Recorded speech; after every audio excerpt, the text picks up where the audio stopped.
สบายดีเพื่อนๆทุกคนมื้อนี้เราจะมาวางเสื้อเนาะวางด้วยแพรตัวจริงเลยเนาะ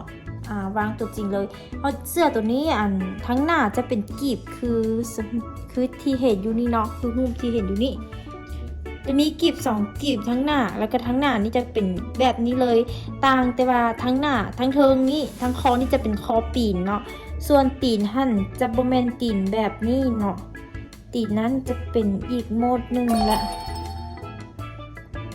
ตีนนั้นจะเป็นลักษณะคือแบบนี้แล้วเนาะตีนจะพับกีบแบบนี้เนาะฉะนั้นเขาจะมาวางน้ำกันเลยว่าเป็นแบบใดเนาะตัวนี้ผ้านี่เขาจะวาง3 ทบแบบนี้เนาะตัวนี้วางให้ท่าละตัวนี้จะวาง3 ทบเลยรวงนี้เป็นรวงที่เขาซื้อแล้วเขาจะแท่ไปตามรวงยาวเนาะส่วนผ้าตัวนี้รวงกว้างผ้าตัวนี้เม็ดกว้างเป็น50เนาะตัวนี้เขาจะมาวางเลยแขนก็เป็นแขนเสลี่ยงทั้งปากแขนนี่จะเป็นแหลมเป็นซี่เนาะวางนี่เขาจะวางแผ่นใดก่อนก็ได้เนาะส่วนลายจะเล่นทั้งหน้าก่อนเนาะ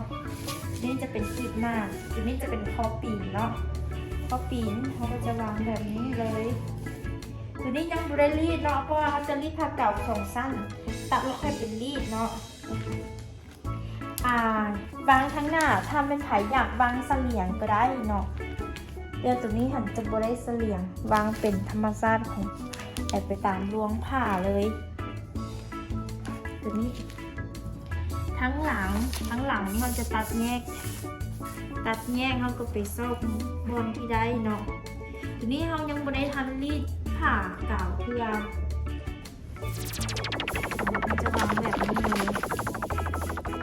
วางง่ายๆเลยเนาะ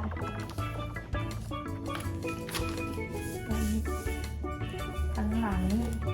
ตัดแล้วค่อยไปวางผ้าเก่าแล้วค่อยเป็นรีด2 สั้นเนาะเพราะว่าส่วนไหลในห้างเท้าจะรีดเป็นผ้าเก่า2 สั้นเนาะ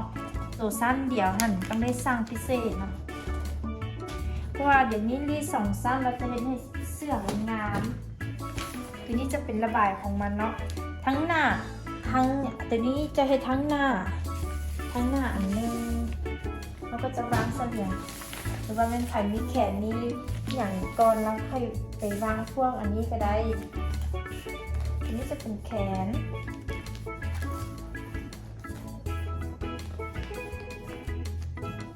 อันนี้แขนบนยกเนาะแขนบนยกส่วนระบายนี้เขาจะวางเสลี่ยงแบบนี้เนาะในการที่เขาวางเสลี่ยงในครัวผ้าคือว่าขอบผ้ามาจังซี่เนาะ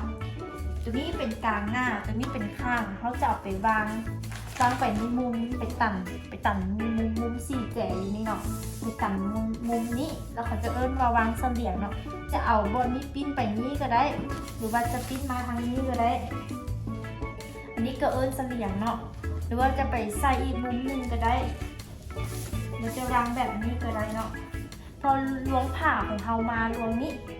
แล้วเขาเอากระโปรงเนาะส่วนใหญ่จะเน้นกระโปรงเสื้อเนาะเขาก็จะไปวางเสลี่ยงแบบนี้ก็ได้แล้วถ้าเขาวางแบบนี้หันจะโบแมนเสลี่ยงเนาะวางแบบนี้ก็โบแมนวางแบบนี้ก็โบแมนเนาะแต่เขาต้องวางไปต่างมุมผ้าตรงนี้คือจังซี่หันจึงแมนเสลี่ยงเนาะคือตรงนี้กลางหน้าเขาจะแยก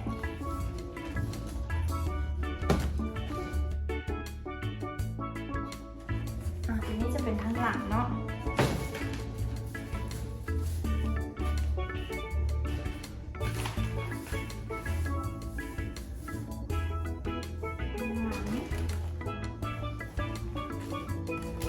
แล้วส่วนที่ตัวเหลือหั่นจงไว้เห็ดแนวเห็ดพวกสับตัวนี้จะเป็นตัวอยู่กลางหน้า3 ทบเนาะ3 ทบนี่เขาอยากเดี๋ยวตัดมือแล้วเขาอยากไปวางบนไหนแล้วค่อยไปซอกวางเนาะ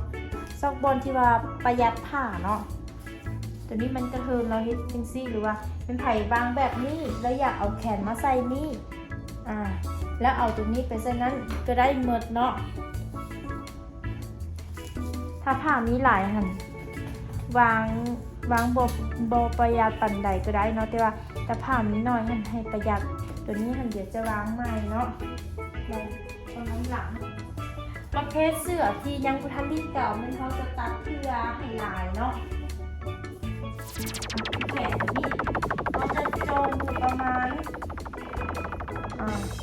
ตัวนี้หันถ้ามันถ่ายจะรีดสอยแล้วก็จงลายเนาะแต่ตัวนี้หันจะลบผ้าเก๋าจงประมาณนี้ประมาณนิ้วปลายเนาะข้างๆเพราะเขายังรีดผ้าเก๋าหมดแล้วค่อยมากิ้งอีกเทอมใหม่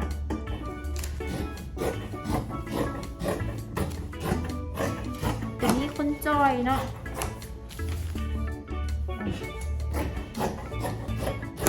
ตัดอ้อมประมาณนี้ไว้ปูน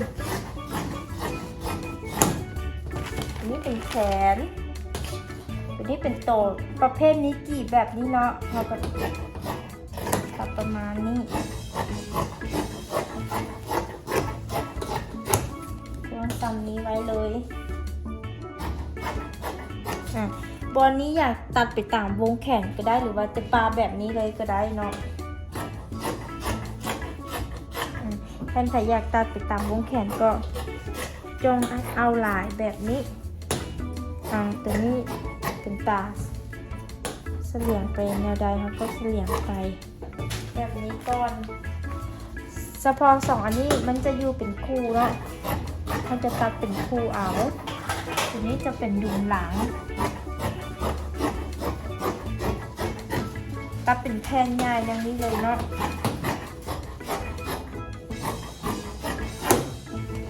แล้วก็เอาไปรีดผ้าเก่ามาก่อนรีดผ้าเก่าก็จะรีดเป็นตอนจนระบายนี้เขาจะลบผ้าเก่าเนาะลบผ้าเก่าเขาก็จงบอลายกันได้ก็ได้ทีนี้จะเป็นตั้งข้างมัน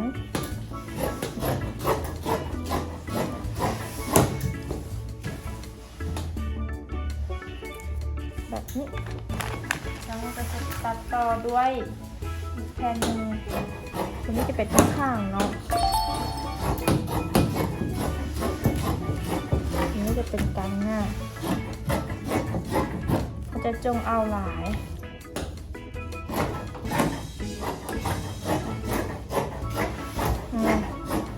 คือแบบนี้ยังเหลือซ่องว่างนะคะมาตัดตัวจริงๆมีแผ่นหนึ่งน้อยเนาะตัวนี้เขาจะมาวางตัวทั้งกลางหน้าของมันตัวนี้เขาจะวาง3ทบแบบนี้3ทบแบบนี้เนาะถ้าว่าเป็นไผ่โบอยากมันยิบต่อหรือว่าอันนั้นนะเราก็พับแบบนี้ให้เป็น2เทือแบบนี้ทบ2เทือแบบนี้เลยแล้วก็ตัดคร่าวๆเนาะวาง3ทบแบบนี้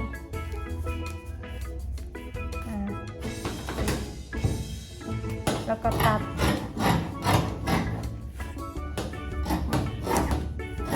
แบบนี้เป็นรีดผ้าเก่ามาเลยเนาะ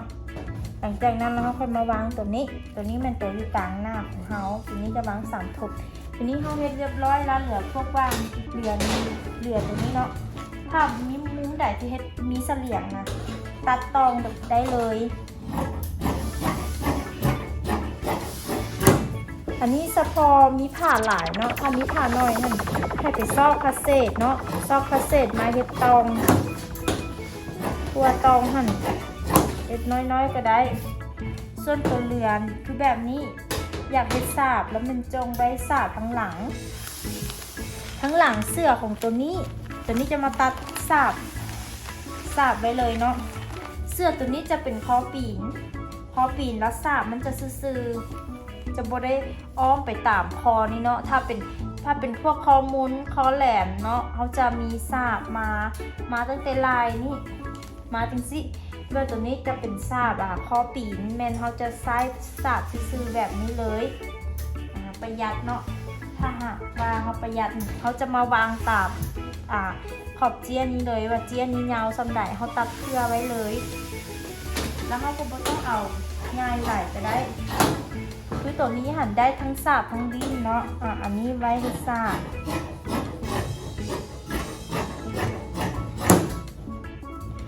นี่เราจะเข้าสาบซื้อเลยคือแบบนี้ตัวนี้ได้สาบ2 อันของทั้งหลังแล้วเขาจะต่อด้วยตัวนี้เอาไว้เฮ็ดลิ้นเลยเนาะตัวนี้ไว้เฮ็ดลิ้นส่วนทั้งหน้าของเขาจะมีสาบของเขาแม่นเขาจะใส่อยู่เครื่องของลายนี่เนาะเครื่องของลายนี่มาหาคอนี่ก็ลงมาหาสุดตีนเสื้อเลยเสื้อตัวนี้น่ะเดี๋ยวก่อนที่เขาจะมาเฮ็ดสาบแม่นเขาต้องมาพับตัวนี้ให้งามๆคือเก่าเนาะต้องมาพับกีบตัวนี้ให้งามๆคือเก่าแบบนี้แล้วเขาค่อยตัดสาบเนาะแต่สาบตัวนี้เวลากิ้งตัวนี้แล้วก็เราค่อยมาตัดเนาะเอาตัวนี้เราจะตัดทั้งหลังก่อนต่อไปเขาจะมาวางผ้าเก่า2 สั้นเนาะจะบอกวิธีวางผ้าเก่า2 สั้นแบบง่ายๆให้